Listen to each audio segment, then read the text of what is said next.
What's going on, my friends? I was going through the comments where you guys were suggesting to me video topics that you wanted to see, and one of them inspired me to revive the common beginner and intermediate mistakes series. Not to say this person's making this mistake, it just reminded me of it, the general topic of the question, and that common beginner intermediate mistake is a very easily avoided mistake when people go to do one of their first cuts. Usually is when I see it happen.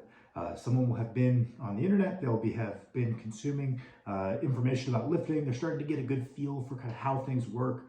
They start being able to make kind of better prescriptions for themselves in terms of how to move towards their goals. Maybe they realize a bigger percentage of their goal is losing body fat than they thought, right? They're like, oh, well, I want to get jacked. And pretty quickly into lifting, they find out that maybe visually a lot of that comes down to just losing body fat. They're like, okay, well, I need to enter a caloric deficit. They learn a little bit more, and they learn that in a caloric deficit, our recovery capabilities are going to be a little bit worse, which they absolutely will. We have just less resources to recover with. This is true. And so when they follow the logical progression along these lines, and they say, okay, I'm about to start my cut next week. Let me go adjust my program to accommodate for these lower recovery demands. And this is where the mistake arises. It's so multifactorial, it varies so much from person to person, and it also assumes that you're reducing from your maximum recoverable volume. It's assuming your training is already at your maximum capacity for recovery before you introduce the caloric deficit. We're not going to be able to guess by exactly how much our recovery capabilities are going to decline. There's some people for whom going into a 250 calorie deficit, for example, has no meaningful impact in their program. They're going to be doing roughly the exact same number of working sets per week. And for other people, they find that they do need to take a reasonable amount off. We're not going to be able to predict this even based on the size of the caloric deficit necessarily. So we're not going to be able to get an accurate gauge. And usually where this goes wrong for the beginner intermediate person who's making the mistake is they take too much volume off for no reason, right? Maybe they're taking away from a volume to begin with that wasn't even their maximum recoverable volume. So when we go to a caloric deficit, maybe that would be closer to your maximum recoverable volume now, and we didn't have to adjust it at all. Maybe we were at that maximum recoverable volume and we arbitrarily take them away too much. We're now going to be below this new caloric deficit maximum recoverable volume. And why is it harmful to be notably below this number? It's because, especially as a natural lifter, but even for enhanced lifters, one of the strongest signals we can send to our body that while we're cutting down in body weight, we should not be losing muscle mass is to continue difficult training, to still chase progressive overload. There's a hormonal cascade pathways that come with difficult resistance training that is a relatively potent stimulus to the body to retain your muscle mass as you come back down.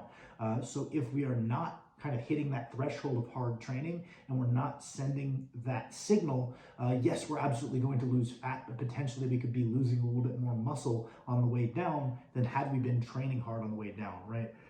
Training hard in a surplus, a huge benefit is that we're going to be able to gain appreciable amounts of muscle. We're going to be able to gain strength, but training hard in a deficit is just as important. If we're beginner and intermediate, it's absolutely possible to gain strength while coming down, especially if we're very new. But that being said, it's also equally important so we can hold on to what we've got. So I would say that what we need to do is, rather than try to guess and predict how much our volume needs to come down, we need to do it a little bit more reactionary. And this is one of the few times I would advocate for a more reactionary basis rather than a proactive basis. I would honestly try to do roughly your same working volume that first week into the cut, and if you recover okay, just keep on keeping on. If you do that same, that same volume and you make it 2 weeks, but then it starts to bang you up, drop it back a couple of sets per week and see how that goes and adjust accordingly rather than preemptively trying to do it. And that would be the mistake. Please let me know if you guys have any questions about this. I'm exhausted, so I'm hoping I did not miss any key points to touch on here. You might see somewhere someone push back on this idea and they say, well, we have some studies to suggest that during a cut, the amount of muscle we're going to lose regardless, excuse me, the amount of muscle we're going to lose regardless is going to be negligible. And in my opinion, right, we have to take a harder look at that data. And the people who they were looking at in these caloric deficits were not carrying a greater amount of muscle mass than is average. That is to say that they're not maybe pushing their body past its kind of like homeostatic point in an effort to carry more muscle.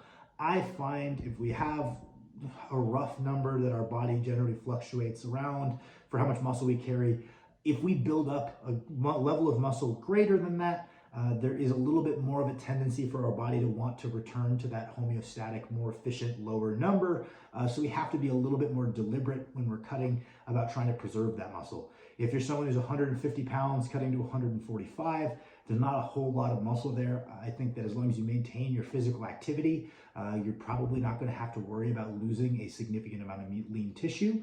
But if you're someone who's 200 pounds cutting down to 190, we maybe need to pay a little bit more attention to, okay, let's keep our protein high, let's keep our weight training challenging, and make a little bit more of an effort, because we could potentially lose a little bit more lean tissue on the way down. And the further you get away from kind of what your body's norm is, so to speak, or what you weighed maybe when you started lifting, the more this is something we maybe have to put a little thought into. So if you're very, very new, maybe you don't have to think about this quite as much. But that would be my personal thoughts. I've looked through a lot of the data. I've seen a lot of those people saying that muscle loss is going to be negligible and, you know, providing some proper citations.